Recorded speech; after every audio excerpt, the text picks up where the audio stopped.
আমি সেনাপ্রধান জেনারেল ওয়াকারুজ্জামান আজ পর্যন্ত 5 আগস্ট থেকে আজ পর্যন্ত যা যা করেছেন তার এই শক্ত ভূমিকার জন্য আমি তাকে ধন্যবাদ জানাই, সাধুবাদ জানাই। তবে নির্বাচন কবে হবে এইটা বলার দায়িত্ব বা ইখতিয়ার অন্তর্বর্তীকালীন সরকারের বাইরে আর কারো নাই। আমি বিশ্বাস করি অন্তর্বর্তীকালীন সরকার আমাদের সাথে আলোচনা করে এটা জানাবেন, কিন্তু দায়িত্ব কিন্তু তাদের, আমাদের না, মাননীয় সেনা প্রধানের না, অন্য কারণ না। এই জিনিসগুলো পরিষ্কার করা খুবই জরুরি, কারণ আমরা দেখছি ভাই আবার বারবার ধোঁয়াশা রয়ে যাচ্ছে। মাননীয় প্রধান উপদেষ্টা উনি যেভাবে কথা বলছেন পরিষ্কার হচ্ছে না। গতকাল একটা অনুষ্ঠানে উনার একজন প্রেস সচিব বলেছেন ছাত্র জনতা যবে চাইবে তবেই নির্বাচন হইবে।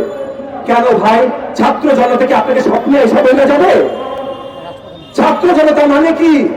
ছাত্র না জনতা, নাকি আপনার সাথে ক্যাবিনেটে যারা আছে সেই ছাত্র দুইটা? কারা? পরিষ্কার করেন ভাই।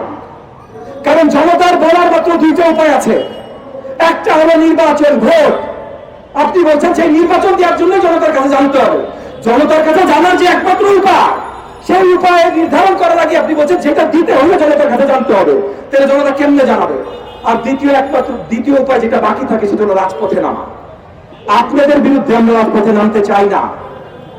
আপনাদেরকে আমরা বসিয়েছি যেন রাজপথে সহজে নামতে না হয়। আপনারা শুধু আলোচনায় ডাক দেন, আমরা আলোচনা করে কাজ করি, এবং এই আলোচনায় আওয়ামী দোষরদের যেন না ডাকা হয়। আমরা ইতিমধ্যে বলেছি এবং প্রয়োজনে আইনি ব্যবস্থা নিব যেন আওয়ামী লীগের সাথে যে 14 দল ছিল তাদেরকে নিষিদ্ধ ঘোষণা করা হয়।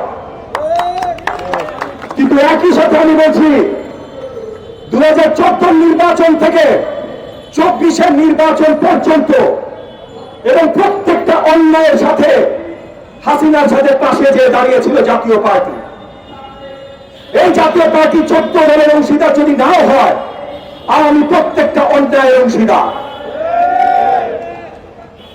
আমি জোর করে আবেদন জানাচ্ছি অন্তর্বর্তীকালীন সরকারের প্রতি, কোন ধরনের আলোচনায় যেন এই জাতীয় পার্টিকে দাওয়াত না জানানো হয়। এই জাতীয় পার্টিকে যদি আপনারা দাওয়াত জানান, তাহলে এই যে শত শত হাজার হাজার যে নিহত বীর জুলাই আগস্টের আন্দোলনে, লক্ষাধিক যে আহত বীর, তাদের প্রতি আপনারা অসম্মান জানাবেন। এই কাজটা আপনারা করবেন না।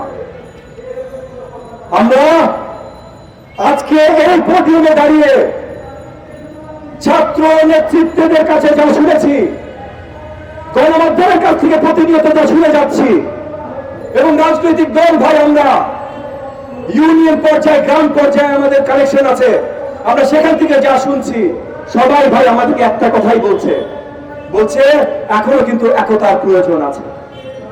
এখনো কি হইলো ভাই, আপনারা সবাই আলাদা আলাদা হবেন কেন? আমরা কেউ আলাদা হইতে চাই না।